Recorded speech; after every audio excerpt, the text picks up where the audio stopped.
بسم الله الرحمن الرحيم.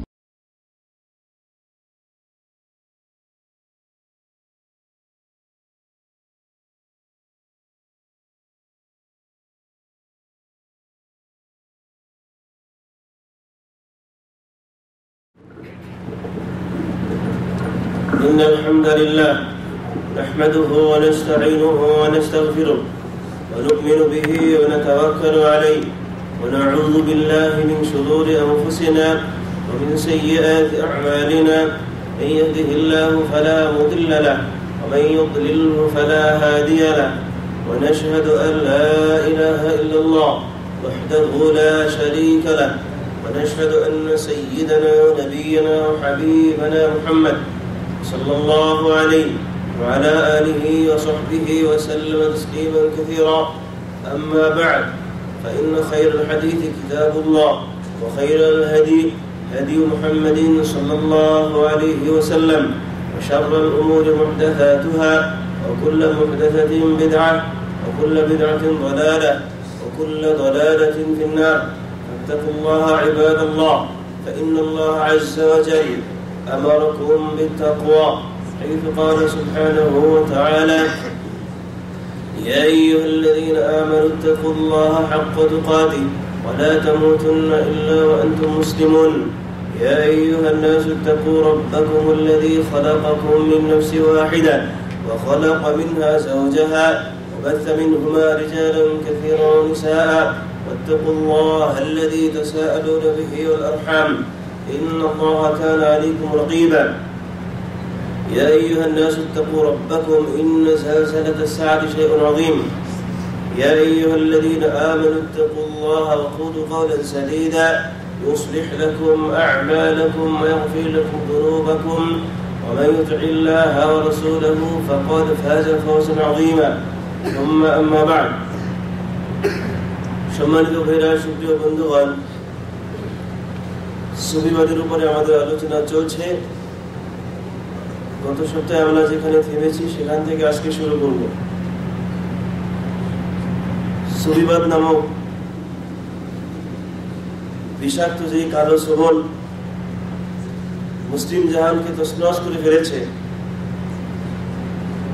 যার জন্য ইসলামী শরীয়তের মূল ভিত্তি, মূল নীতিমালা, এক কথায় কোরআন এবং সুন্নাহকে ছেড়ে দিয়ে মুসলিম জাহানের একটি বিশাল সংখ্যা এই সুফিবাদের পিছনে গুনগুন করে নিজেদের ঈমান এবং আকীদা নষ্ট করে ফেলে, দুনিয়া এবং আখিরাত ধ্বংস করে দেয়। এই জন্যই আমাদেরকে সুফিবাদ সম্পর্কে জানা দরকার, বোঝা দরকার, এবং সুফিবাদের ইসলাম বিধ্বংসী, ইসলাম বিরোধী আকীদা এবং কর্মকাণ্ডগুলো সম্পর্কে সচেতন হওয়া প্রয়োজন। সুফিবাদের বেশ কিছু কাহিনী ইতিমধ্যে আমরা বলেছি, তাদের কারামাত সংক্রান্ত কিছু কথাবার্তা, অলৌকিক ঘটনা সংক্রান্ত বেশ কিছু কথা ইতিমধ্যে বলা হয়েছে। এমন কিছু কাহিনী, এমন কিছু ঘটনা প্রবাহ এই সুফিবাদের বই পুস্তকের ভেতরে পাওয়া যায়, যেগুলো ইসলামের সাথে সম্পূর্ণরূপে সাংঘর্ষিক, বিপরীত। এমনকি রাসূল সাল্লাল্লাহু আলাইহি ওয়াসাল্লামের সিরাত, তার চরিত্র এবং তার আদর্শের সাথে আদৌ কোনো সম্পর্ক নেই, দূরতম কোনো সম্পর্ক নেই। কিছু কিছু কাহিনী এমন পাওয়া যায় অত্যন্ত বিস্ময়কর এবং আশ্চর্যজনক হলেও সত্যি। এই ধরনের কাহিনীগুলো যখন বলা হয়, সাধারণ মুসলমানেরা সেই কথাগুলো বিশ্বাস করে এবং ধোঁকার মধ্যে পড়ে যায়। তাদের মধ্যে কেউ কি বলে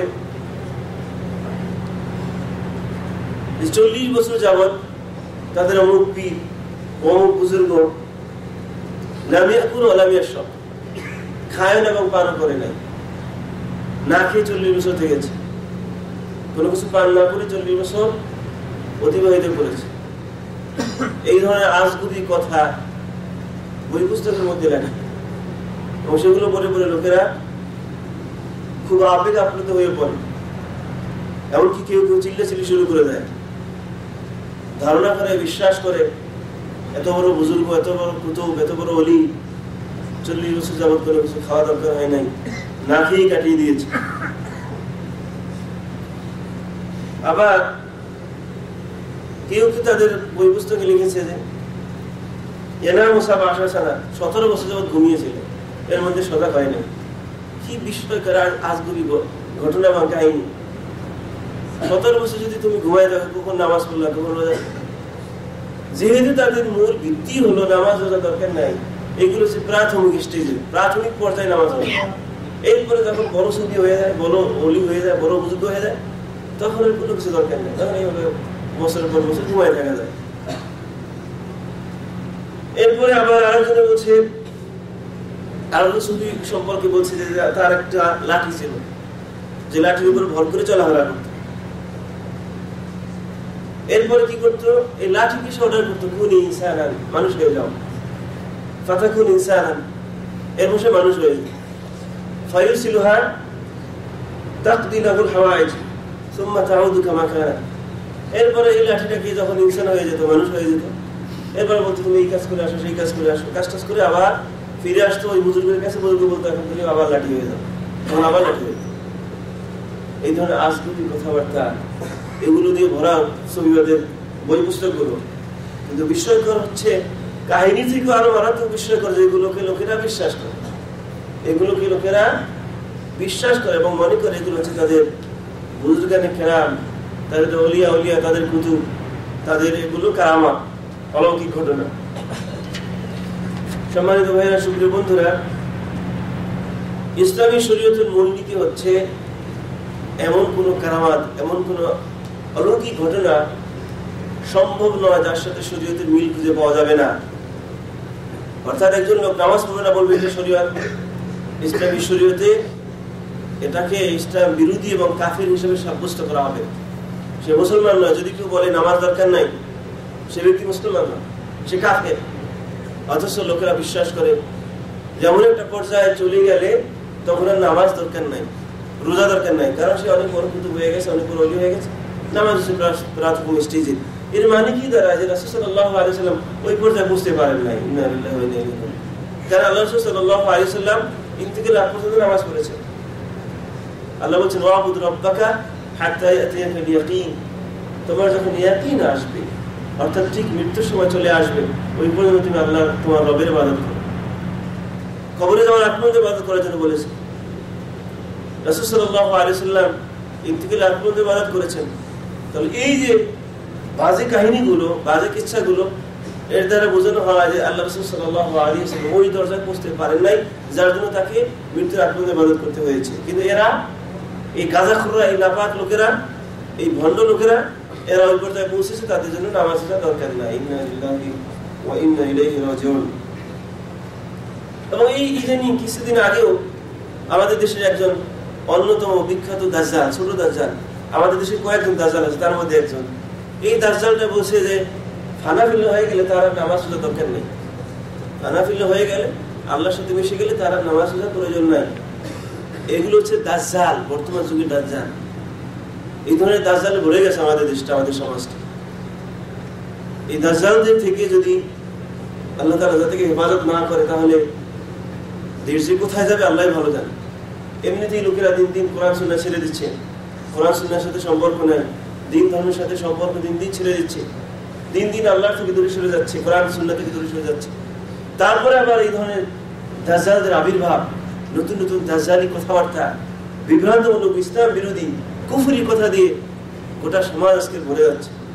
আর লোকেরা তাদের পিছনে পিছনে ছুটে বেড়াচ্ছে। আল্লাহ তাআলা এই ধরনের দাজ্জালদের থেকে, তাদের ধোঁকা থেকে, তাদের কালো বিষাক্ত সবল থেকে জাতিকে আল্লাহ তাআলা হেফাজত করুন। প্রিয় ভাইয়া, সুপ্রিয় বন্ধুরা, এই সুফিবাদের ইতিহাস অনেক লম্বা ইতিহাস। কখন থেকে সুফিবাদের আকীদা বা বিশ্বাস শুরু হয়েছে সে ব্যাপারে আমি শুরুর দিকে বলেছি, কত হিজরি সাল থেকে শুরু হয়েছে। কিন্তু মানহাজগত দিক থেকে অথবা সুফিবাদের যে বিভিন্ন ধারা, বিভিন্ন সবক, বিভিন্ন তরিকা, সেগুলোর ইতিহাস একটু পরে শুরু হয়েছে।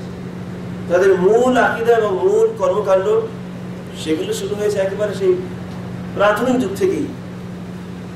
বলতে গেলে দ্বিতীয় শতক অথবা তৃতীয় শতক হিজরিতেই শুরু হয়েছে এই আকীদা বিশ্বাস। কিন্তু বিভিন্ন সবক বা বিভিন্ন তরিকা, বিভিন্ন পদ্ধতি, সেগুলো শুরু হয়েছে আরেকটু পরে। সেগুলোর ইতিহাস ইনশাআল্লাহ অচিরেই আপনাদের কাছে তুলে ধরা হবে। সুফিবাদের একটি আকীদা বিশ্বাস, কিছু ইঙ্গিত আমি আগেই বলেছি, তা হচ্ছে আত-তাসরিহ বিদমানি জান্নাহ লিল মুরিদ, এবং এটা হচ্ছে আমরুল মাশহুর ইনদাহুম, অর্থাৎ জান্নাতের সার্টিফিকেট মুরিদদেরকে দিয়ে দেওয়া। কিছু কিছু সুফিপন্থী এবং কিছু কিছু পীরদের স্পষ্ট ঘোষণা হচ্ছে যারা তাদের মুরিদ হবে তাদেরকে জান্নাতের সার্টিফিকেট দিয়ে দেওয়া হবে, এবং জান্নাতের সার্টিফিকেট দেওয়ার জন্য, বিক্রির জন্য অনেক সময় বিভিন্ন মাহফিল করা হয়। বিভিন্ন মাহফিল করে এরপরে ফেরদাউস, জান্নাতুল ফেরদাউসের দাম এত, জান্নাতুল আদন এটার দাম এত, জান্নাতুল নাঈম এটার দাম এত, মানে বিভিন্ন জান্নাতের জন্য আলাদা আলাদা আলাদা আলাদা মাবলা করা হয়, আলাদা আলাদা শের নির্ধারণ করা হয়, মানে দাম নির্ধারণ করা হয়। দাম নির্ধারণ করে করে তারপরে বিক্রি করা হয়, শেয়ার মার্কেটের মতো। শেয়ার মার্কেটে বড় বড় কোম্পানি বিক্রি হয় না, সেই বিক্রি করতে গিয়ে দেখা যায় এত লক্ষ টাকা, এত লক্ষ টাকা, আবার 2-4 হাজার টাকায়ও শেয়ার মার্কেটে শেয়ার পাওয়া যায়। এগুলো শেয়ার ছোট ছোট, আর বড় বড় শেয়ার পেতে হলে পরিমাণ বেশি দিতে হয়। তাহলে এই বাজে আজগবি গাঁজাখোরেরা জান্নাতুল ফেরদাউস বিক্রি করে, এটার মূল্য অনেক বেশি। আবার ছোট ছোট জান্নাত, সেগুলোর মূল্য একটু কম। কি আশ্চর্যজনক বিষয়কর ঘটনা, যার জন্য এই ধরনের নাপাক, অসভ্য, ইসলাম বিরোধী এই কাফেরদের কাছে লোকেরা দলে দলে যায় কি জন্য? জান্নাত পাওয়ার আশায়। মনে করি ওদের কাছে গেলে জান্নাত পাওয়া যাবে নিশ্চিত। সারা জীবনে যত বাজে আমল করুক না কেন, যত অপরাধী করুক না কেন, কোনো সমস্যা নাই, যেহেতু তার পীর সাহেব, তার বুজুর্গ তাকে জান্নাত দিয়ে দিচ্ছে, নিশ্চিত জান্নাতের নিশ্চয়তা দিয়ে দিচ্ছে, জান্নাতের সার্টিফিকেট দিয়ে দিচ্ছে, বিক্রি করে দিচ্ছে। আমি দেখছি আমাদের ঢাকার বিভিন্ন এলাকাতে এক পীর সাহেব তার মুরিদ বড় ব্যবসা করেছে, এবং সে বলতো আমার হুজুর কিবলা যদি আমার উপরে রাজি থাকে আর কোনো চিন্তা নাই, এর মানে কি সে জান্নাতে চলে যাবে, জান্নাত তার জন্য নিশ্চিত। হুজুর কিবলা খুশির উপরে জান্নাতে যাওয়া এবং না যাওয়া নির্ভর করে। হুজুর কিবলা খুশি হলে সে জান্নাতে চলে যাবে। ইন্না লিল্লাহি ওয়া ইন্না ইলাইহি রাজিউন। এমনকি কিছু কিতাবাদি, যেগুলো আমাদের অনেক ভাইদের কাছে পাওয়া যায় খোঁজ খবর নিলে, সেই কিতাবের মধ্যে লেখা অমুক বুজুর্গ যদি খুশি থাকে, তার সন্তুষ্টির জন্য আমি কিতাবটা লিখলাম, কারণ হচ্ছে তার খুশি আমাকে জান্নাতে নিয়ে যাবে।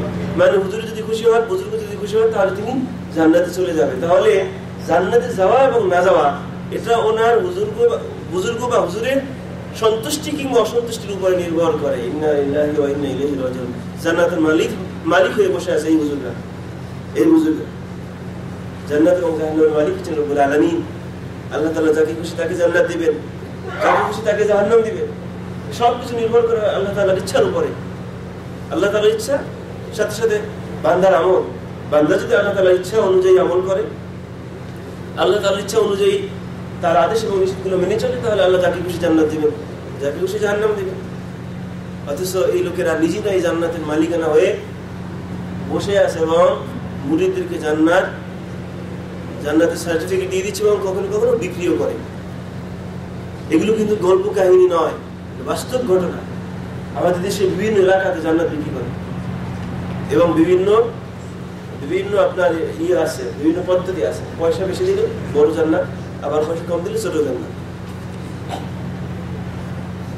আর তরিকা সুফি যে পদ্ধতি বা তরিকা বলে আমাদের লোকেরা খুব সহজেই বুঝতে পারে। তরিকা মানে পদ্ধতি, যদিও তার আলাদা আলাদা তরিকা খুঁজে পাওয়া যাচ্ছে আজকে দুনিয়াতে।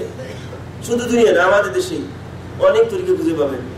কেউ বলে জান্নাতে যাওয়ার জন্য কিতাবে 126টা তরিকা পাওয়া যায়, তবে তার মধ্যে একটা সহজ তরিকা, যেই তরিকা আমি দেখাচ্ছি। আল্লাহ রাসূল সাল্লাল্লাহু আলাইহি ওয়াসাল্লাম জান্নাতে যাওয়ার জন্য একটা তরিকা রেখে গেছেন, 126টা নয়। আল্লাহ তাআলা বলছেন ওয়া আন্না হাযা সিরাতি মুস্তাকিমান ফাত্তাবিউ, এটি হচ্ছে আমার সরল সঠিক পথ, সুতরাং এই পথে তুমি অগ্রসর হও। এটি হচ্ছে জান্নাতে যাওয়ার পথ। এবং একবার রাসূল সাল্লাল্লাহু আলাইহি ওয়াসাল্লাম মাটিতে দাগ দিচ্ছিলেন, অনেকগুলো দাগ দিয়ে বলছেন এই প্রত্যেকটা দাগের মাথায় একটা শয়তান দাঁড়িয়ে আছে এবং প্রত্যেকে জাহান্নামের দিকে ঢেকে যাচ্ছে। শুধু সোজা একটি পথ, এটার মাথা, এটি হচ্ছে ইসলামের পথ। এই পথে যারা চলবে তারা হবে জান্নাতি, আর বাকি সবগুলো জাহান্নামী। এর মানে কি? কোরআন এবং সুন্নাহর সরল সঠিক পথ হচ্ছে জান্নাতে যাওয়ার পথ, এবং সেই পথ একটাই। অথচ কিতাবে পাওয়া যায়, কোন কিতাবে খবর নাই, মানে নিজেকে বানানো কিতাব। যেহেতু হাদিসের কথা নয়, কোরআনের কথা নয়, এই জন্য এইভাবে মাজহুল, মানে কিতাবের নাম উল্লেখ না করে, হাদিসের কথা উল্লেখ না করে, কোরআনের কথা উল্লেখ না করে এইভাবে বলে কিতাবে পাওয়া যায় 126টা তরিকা, তার মধ্যে আমাদেরটা সহজ সরল। 126টা পদ্ধতিতে জান্নাতে যাওয়া যায়। ইন্না লিল্লাহি ওয়া ইন্না ইলাইহি রাজিউন।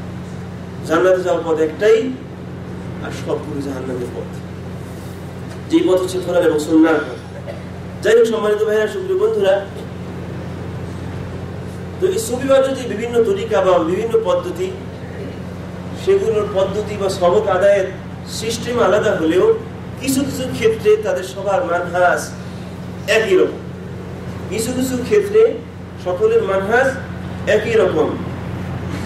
যেমন মুরিদের, ম্যাক্সিমাম সুফিপন্থীদের মুরিদরা যখন ওই পীর সাহেবের দলে অন্তর্ভুক্ত হবে, তার কাছে গিয়ে বয়াত গ্রহণ করবে, তখন দেখা যায় সেজন্য নির্দিষ্ট একটি দিন নির্ধারণ করা হয়। এবং এটা ম্যাক্সিমাম সুফিবাদের মধ্যে এটা আছে। বছরে যে কোনো একদিন মাহফিল হবে বা কিছু হবে, সেখানে গিয়ে লোকেরা পীর সাহেবের কাছে মুরিদ হবে। এবং এই পদ্ধতিটা ম্যাক্সিমাম সুফিবাদের মধ্যেই আছে। ওই দিনে গিয়ে বিভিন্ন রকমের আপনার চাদর অথবা গামছা এগুলো বিছিয়ে দেওয়া হয়, সবাই ওইটা ধরে থাকে, ওইটা ধরে এবং পীর সাহেব কিছু নির্দিষ্ট কিছু শব্দ বলে, সবাইগুলো বলে বলে তার কাছে মুরিদ হয়ে আসে।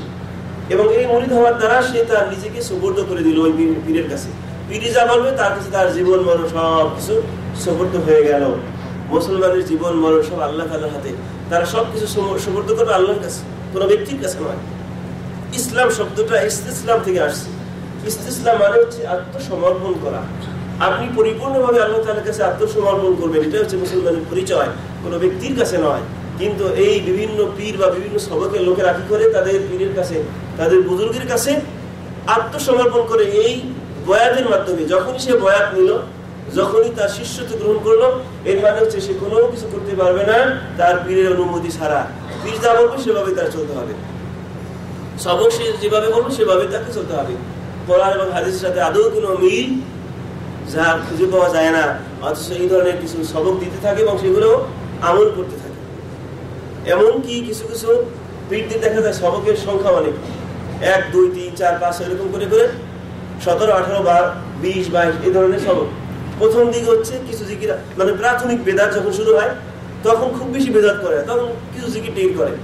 এরপরে আস্তে আস্তে যখন 5 নম্বর, 6 নম্বর, 7 নম্বর এরকম উপরে উঠতে থাকি, যত উপরে উঠতে থাকে তত বেশি শিরক এবং তত বেশি বেদাত, তত বেশি কুফরি করা শুরু করে দেয়। এমন একটা পর্যায়ে আসে যখন 17, 18, 19, 20 এরকম শেষের দিকে পৌঁছে যায়, তখন গোটা শরীর, মন, মানসিকতা সবই কুফরি এবং শিরকিতে ভরপুর হয়ে যায়। যার জন্য তখনকার কথাবার্তা দেখা যায় ব্যালেন্স ছাড়া। তখনকার কথাবার্তার মধ্যে কোনো ব্যালেন্স থাকে না। যখন ওই লোকগুলো 17, 18 বা 19, 20 এর মধ্যে পৌঁছে যায়, যেহেতু তখন তার সবই শিরক, সবই কুফরিতে ভরা, আকীদা এবং বিশ্বাস এবং আমল সবই শিরকে ভরা, এই জন্য তখন আর কথার মধ্যে কোনো ব্যালেন্স খুঁজে পাওয়া যাবে না। তখন দেখবে যা আমার সাথে তাই করে, মাহফিলের মধ্যে খুঁটি বেয়ে বেয়ে উপরে উঠতে থাকে, বিড়ালের মতো, বানরের মতো। রাসূল সাল্লাল্লাহু আলাইহি ওয়াসাল্লামের কথা শুনে, তার ওয়াজ শুনে এরকম বিড়ালের মতো, বানরের মতো লাফালাফি করছে, কোনো প্রমাণ পাবেন কোথাও? কোথাও কোনো প্রমাণ খুঁজে পাবেন না। আল্লাহ রাসূল সাল্লাল্লাহু আলাইহি ওয়াসাল্লামের ওয়াজ শুনে, কথা শুনে লোকে লাফালাফি করেছে। কিন্তু ওনাদের এই লাফালাফি করে কারা? দেখবেন যারা যত উপরে উঠেছে সবক, মানে 17, 18 বা 19, 20 যখন উঠছে তখন এই লাফালাফি শুরু হয়ে গেছে। কারণ কি? কারণ হচ্ছে তখন তত বেশি শিরক ঢুকে গেছে ভিতরে, তত বেশি কুফরি ঢুকে গেছে ভিতরে, তত বেশি বেদাত শুরু করেছে, যার জন্য তার নরমাল যে ব্যালেন্স, নরমাল যে আল্লাহ তাআলার রহমত, স্বাভাবিক যে জ্ঞান, বুদ্ধি, বিবেক, ওটা আর তার ভিতরে নাই। এই জন্য তখন এই ব্যালেন্স আর কাজগুলো করতে থাকে, খুঁটি বেয়ে বেয়ে উপরে উঠে লাফায় পড়ে সবার উপরে। আর যার উপরে পড়ে সেই লোকটা মনে করে আমি ভাগ্যবান, কারণ কুতুব আমার গায়ের মধ্যে পড়ছে।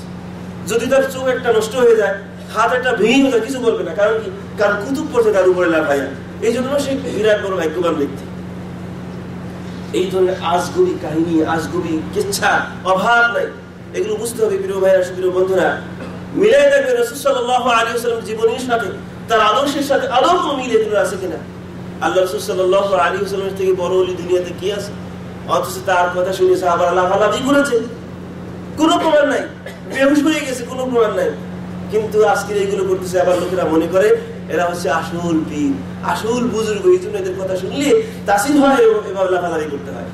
আর লাফালাফি করতে হলে খোঁজ খবর নিয়ে দেখবেন, যারা লাফালাফি করে ওই যাদের সবক বেশি, মানে সবক আদায় করতে করতে 1, 2, 3, 4 এরকম আদায় করতে করতে যখন 17, 18, 19, 20 হয়ে যায়, তখন এরকম লাফালাফি করে। কারণ একটাই, যে তখন তার ভিতরে আর ইমানের সামান্যতম জিনিসও খুঁজে পাওয়া যাবে না। সবই শিরক, সবই কুফরি, সবই বেদাত, সবই ইসলাম বিরোধী, যার জন্য তার নরমাল যে সেন্স এটা হারায় গেছে। তখন এইভাবে লাফালাফি করে, এবং লোকেরা মনে করে সে বড় বুজুর্গ, সে বড় কুতুব, এই জন্য এইভাবে লাফালাফি করে। প্রিয় ভাইরা, প্রিয় বন্ধুরা, লাফালাফির কোনো ট্রেনিং, কোনো প্র্যাকটিস আল্লাহ রাসূল সাল্লাল্লাহু আলাইহি ওয়াসাল্লামের জীবনীতে খুঁজে পাবেন না। আল্লাহ রাসূল সাল্লাল্লাহু আলাইহি ওয়াসাল্লাম সাহাবাদের সামনে যে ইসলাম রেখে গেছেন, উম্মতের সামনে যে ইসলাম রেখে গেছেন, তার মধ্যে লাফালাফির কোনো প্র্যাকটিস নাই। এইভাবে খুঁটি বেয়ে বেয়ে উপরে ওঠার কোনো প্র্যাকটিস খুঁজে পাবেন না। তাহলে এগুলো আমরা কোথায় পেলাম? আমার লোকেরা এগুলো কি বিশ্বাস করে, এগুলো কি মনে করে তারা অনেক উপরের দরজার মানুষ। এরপর সুফিবাদের মধ্যে যদিও তরিকাগত, পদ্ধতিগত আলাদা আলাদা সিস্টেম থাকে, কিন্তু কিছু কিছু ক্ষেত্রে মিল থাকে। তার মধ্যে অন্যতম হচ্ছে কিছু কিছু জিকির। কিছু কিছু জিকির দেখা যায় সবার মধ্যেই পাওয়া যায়। কিছু কিছু শাব্দিক জিকির যেগুলো সবাই করে, যদিও সংখ্যার দিক থেকে একটু কম বেশি থাকে। কার কাছে পাবেন যে সকালবেলা 100 বার করতে হবে, বিকেলবেলা 200 বার, কেউ আবার বলবে সকালবেলা 200 বার, বিকেলবেলা 100 বার, জোহরের নামাজে পরে 500 বার, আসরের পরে 300 বার, মানে বানায় যা আমার সাথে। আল্লাহ রাসূল সাল্লাল্লাহু আলাইহি ওয়াসাল্লাম এই ধরনের জিকির নির্ধারণ করেননি যে এতবার বলতে হবে সকালে, এতবার বলতে হবে বিকালে। যেগুলো হাদিসে আছে সেগুলো আপনি আমল করুন, কিন্তু যেগুলো হাদিসে নাই, ওই যে মন করা যা মন চায় তাই করতে থাকে, মনে যা চায় তাই করতে থাকে। কখনো কখনো আকাশের দিকে তাকায় ধ্যান ধরে একটা কিছু বলে দেয়, ধ্যান ধরে একটা কিছু কথা বলে, আর লোকেরা মনে করে আমার হুজুর এখন আকাশের দিকে মাওলার সাথে এখন তার রিলেশন, এই জন্য মাওলার দিকে তাকায় তাকে কথা বলতেছে, মানে তার কাছ থেকে ওহী আসতেছে আল্লাহর পক্ষ থেকে, তার ভিতরে ঢুকতেছে, এই ওহী কথাগুলো বলতেছে, ইন্না লিল্লাহি ওয়া ইন্না ইলাইহি রাজিউন। শয়তান ঢুকছে মাথার মধ্যে, মুখ থেকে বের হচ্ছে শয়তানি কথাগুলো। কারণ ইসলাম বিরোধী যত কথা, শরীয়তের সাথে যার মিল নাই, কোরআন সুন্নাহর সাথে যার মিল নাই, এগুলো শয়তানি কথা। আপনি যতই ভালো মনে করুন না কেন, অথচ লোকদের ধারণা হুজুর কিবলা এখন মাওলার সাথে কথা বলতে আছে, এই জন্য ওদিকে তাকায় বলতে আছে। অথবা কোনো ফেরেশতারে দেখতে আছে সামনে, ফেরেশতা এসে তার সামনে বলতেছে, সেইগুলো সে বলে বেড়াচ্ছে। এই জন্য এই কথাগুলো শোনা বা গ্রহণ করা আমাদের জন্য ওয়াজিব হয়ে গেছে, কারণ ফেরেশতায় বলতে আছে ইন্না লিল্লাহি ওয়া ইন্না ইলাইহি রাজিউন। বলে জিন শয়তান কখনো কখনো, আবার কখনো ধ্যান ধরে ধরে লোকদেরকে, মুরিদদেরকে ধোকার ভিতরে ফেলে দেওয়ার জন্য এই ধরনের ভাব ধরে।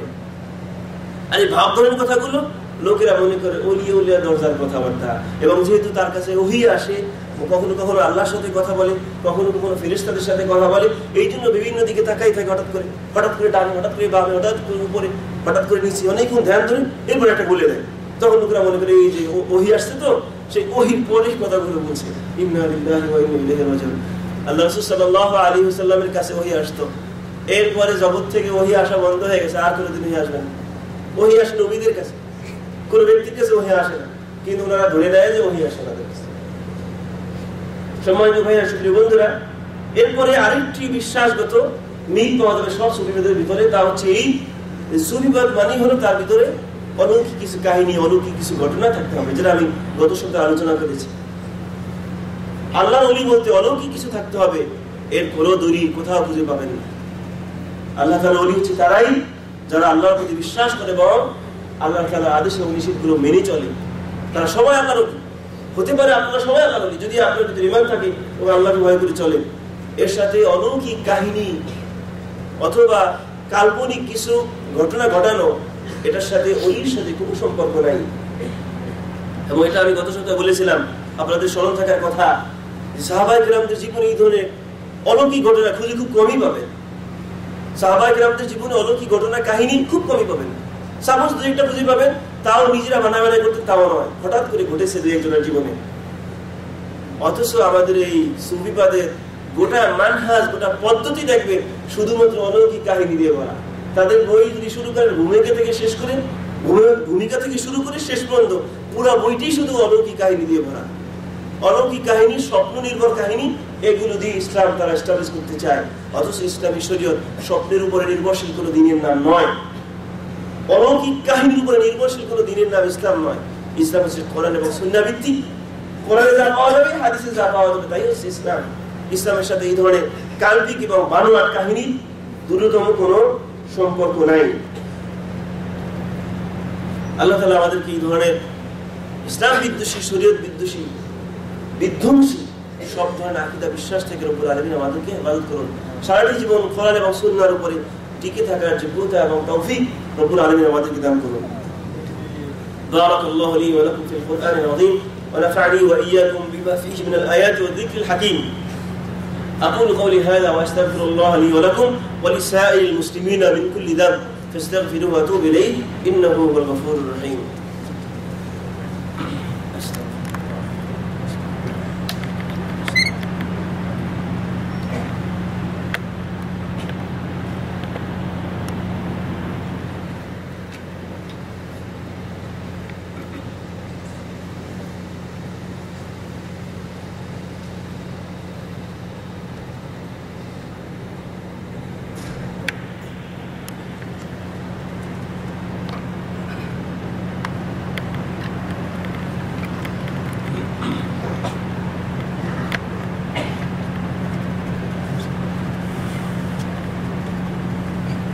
الحمد لله رب العالمين. الحمد لله الذي هدانا لهذا وما كنا لنهتدي لولا أن هدانا الله. والصلاة والسلام على رسول الله وعلى آله وصحبه ومن والاه وبعد. সম্মানিত ভাইরা, সুপ্রিয় বন্ধুরা, নাশাতুত তুরুক সুফিয়া, সুফিবাদের যে পদ্ধতি বা বিভিন্ন মানহাজ, বিভিন্ন তরিকা, সেটা কখন থেকে শুরু হয়? আকীদাগত, বিশ্বাসগত সুফিবাদের যে ধারণা, এগুলো শুরু হয়েছে একেবারে শুরুর দিকে, 300 শতক হিজরির দিক থেকে। কিন্তু মানহাজ বা পদ্ধতি অথবা বিভিন্ন যে তরিকা, সেই তরিকাগুলো শুরু প্রথমত মূলত আবু সাঈদ মুহাম্মদ আহমদ আল মাইহি আস-সুফি আল ইরানি, ইরান থেকে এই লোকটা আবির্ভাব 430 হিজরি সনে। প্রথম সে সুফিবাদের একটি পদ্ধতি নিজের থেকে আবিষ্কার করে মার্কেটে ছেড়ে দেয় তার মুরিদদের সামনে। মানে আল্লাহ তাআলাকে পাইতে হলে এই পদ্ধতি এগুলো করতে হবে। এই লোকটা মূলত প্রথম সুফিবাদের একেবারে হাইকাল বলা হয়। আরবিতে হাইকাল মানে হচ্ছে অফিশিয়ালি সুফিবাদের একটি যাত্রা, উদ্বোধন, সেটা সে চালু করে 430 হিজরি সাল। এবং এই লোকটার নাম হচ্ছে আবু সাঈদ মুহাম্মদ আহমদ আল মাইহি আস-সুফি, এবং সে ছিল ইরানি। এবং এটা আপনাদের জানার জন্য একটা বিষয়, সুফিবাদের ম্যাক্সিমাম কাহিনীগুলো, কিস্সাগুলো মূলত শিয়াদের থেকে আসা। কারণ শিয়াদের আকীদা বিশ্বাসের সাথে কোরআন এবং সুন্নাহর আকীদা বিশ্বাসের ন্যূনতম কোনো সম্পর্ক নাই, যার জন্য সুফিবাদের একটা বিরাট অংশ মূলত শিয়াদের থেকে শুরু হয়, শিয়াদের থেকে আসে। এই জন্য দেখবেন রুমি, জামি, বুস্তামি, মুক্তমি, এগুলো সব জানেন, এগুলো সব শিয়া। এই জন্য বড় বড় সুফিরা শিয়াদের থেকে মূলত আবির্ভাব। আর এই যে তানজিমি, হাইকালি, অর্থাৎ অফিসিয়ালি সুফিবাদের যাত্রা উদ্বোধন করে যে লোকটা, সেও মূলত ইরানি। এরপরে 6ষ্ঠ শতকে, মানে 600 শতক হিজরি, সেখান থেকে আবার নতুন আরেকটি যাত্রা শুরু হয়, এবং সেটাও ইরান থেকে শুরু হয়। ফাযাহারাত তরিকা আল কাদিরিয়া আল মানসুবা লি আব্দুল কাদের জিলানী। এটা আমাদের কাছে অনেকের কাছে প্রিয় বা পরিচিত, এবং এটাও ইরান থেকে শুরু হয়। আব্দুল কাদের জিলানী 561 হিজরি সনে, এবং সেখান থেকেও তার মুরিদদের ভিতরে তাকে নিয়ে কিছু কথাবার্তা আছে, তাকে নিয়ে পাওয়া যায় তিনি আসলে ভালো লোকই ছিলেন, কিছু কিছু ইতিহাসে পাওয়া যায়।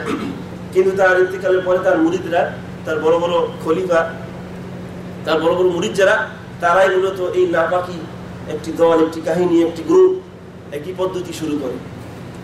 নাপাকি বলছি এই জন্যই, যেহেতু ইসলাম শরীয়ত থেকে বের করে দেয়, আল্লাহ তাআলার কাছ থেকে দূরে সরিয়ে দেয়, জান্নাতের পথ থেকে বিচ্যুত করে জাহান্নামের পথে নিয়ে যায়। এই জন্য এগুলোকে পাক পবিত্র দল বলার কোনো সুযোগ নাই। 561 হিজরি সনে এই নতুন তরিকা কাদিরিয়া, এটাকে আমাদের দেশে বা পাক ভারত উপমহাদেশে কাদিরিয়া তরিকা হিসাবেই পরিচিত। পাকিস্তান, ভারত, বাংলাদেশে এর খুব দহরম মহরম ব্যবসা চলে মাঝে মাঝে, কাদিরিয়া তরিকা। এরপরে আপনার আবুল আব্বাস আর-রিফাঈ, এই লোকটা আর একটা পদ্ধতি বা তরিকা শুরু করে 540 হিজরি সনে। 540 হিজরি সনে আর একটা পদ্ধতি শুরু করে। এরপরে 7ম শতক হিজরি মানে 700 হিজরি সনে আর একটা শুরু হয় আন্দালুস থেকে, আন্দালুস মানে স্পেন থেকে, এবং সেটা শুরু করে ইবনে আরবি নামক এক ব্যক্তি। ইবনে আরবি এই লোকটা এমন কিছু আরবি কবিতা রচনা করেছে, যেই কথাগুলো, যেই বিশ্বাসগুলো যদি কোনো ব্যক্তির ভিতরে ঢোকে, সে সরাসরি কাফের হয়ে যায়। সরাসরি এই ইবনে আরবি লোকটা আরবি ভাষাভাষী এবং বই পুস্তক লিখেছে সব আরবি ভাষায়, যার জন্য অনেক সময় লোকেরা ধোকার মধ্যে পড়ে যায় তার এই বই পুস্তকের কারণে, যেহেতু আরবি ভাষায় পাওয়া যায় এবং অনেক সুফিবাদী লোকদের কাছে তার বই পুস্তক পাওয়া যায় ইবনে আরবি। এবং ইবনে আরবির কাহিনীগুলো, কথাগুলো সম্পূর্ণরূপে একজন মানুষকে ইসলাম থেকে বের করে, ইমানের গণ্ডি থেকে বের করে কাফের বানিয়ে ছাড়ে। অথচ তার বই পুস্তক আরবি থাকার কারণে সহজেই লোকেরা ধোকার মধ্যে পড়ে যায়, যেহেতু আরবিতে পাওয়া যাচ্ছে। এবং মনে করে এরা বড় বড় ওলামায়ে কেরাম, অথচ সুফিবাদের এই শয়তানি তরিকার বড় বড় শেখ হচ্ছে তারা। 638 হিজরি সনে তার যাত্রা শুরু হয়, 638 হিজরি সনে। এরপরে বিভিন্ন পদ্ধতি শুরু হয়। ইনশাআল্লাহ পরবর্তী জুমায় আমি বড় বড় সুফিদের কিছু চেলা চামুন্না এবং তাদের কিছু ধ্যান ধারণা এবং তাদের কিছু আকীদাগত যে বিষয়গুলো, কে কি পদ্ধতিতে মূলত তাদের এই মানহাজগুলো ছড়িয়ে দেয় লোকদের সামনে, সেগুলো বলার চেষ্টা করব। আল্লাহ তাআলা আমাদেরকে এই ধরনের ইসলাম বিরোধী, ইসলাম বিধ্বংসী সব ধরনের সুফিবাদী আকীদা থেকে হেফাজত করুন। ইন্নাল্লাহা ওয়া মালায়েকাতুহু ইউসাল্লুনা আলান নবী ইয়া আইয়ুহাল্লাযীনা আমানু সাল্লু আলাইহি ওয়া সাল্লিমু তাসলিমা আল্লাহুম্মা সাল্লি ওয়া সাল্লিম ওয়া জিদ ওয়া আমিন ওয়া বারিক আলা আবদিকা ওয়া রাসূলিকা মুহাম্মদ ওয়া আলা আলিহি ওয়া সাহবিহি ওয়া সাল্লামা তাসলিমান কাসীরা। اللهم أعز الإسلام والمسلمين وأذل الشرك والمشركين وانصر عبادك الموحدين. اللهم عليك باليهود الغاصبين، اللهم عليك بالنصارى والملحدين، اللهم عليك بالعلمانيين والشيوعيين فإنهم لا يعجزونك. اللهم دمر ديارهم، اللهم خرب بلادهم، اللهم مزق كلمتهم يا قوي يا عزيز. اللهم انصر إخواننا المجاهدين المستضعفين في سبيلك في كل مكان. اللهم انصرهم، اللهم ارحمهم، اللهم قوي عزائمهم، اللهم ثبت أقدامهم يا أكرم الأكرمين يا ذا الجلال والإكرام. اللهم تقبل شهداءهم، اللهم اشف مرضاهم، اللهم داوي جرحاهم يا أكرم الأكرمين يا ذا الجلال والإكرام. إن الله يأمر بالعدل والإحسان وإيتاء ذي القربى وينهى عن الفحشاء والمنكر والبغي يعظكم لعلكم تذكرون. فاذكروا الله العظيم الجليل يذكركم واشكروه على نعمه يزدكم ولذكر الله أكبر والله يعلم ما تصنعون.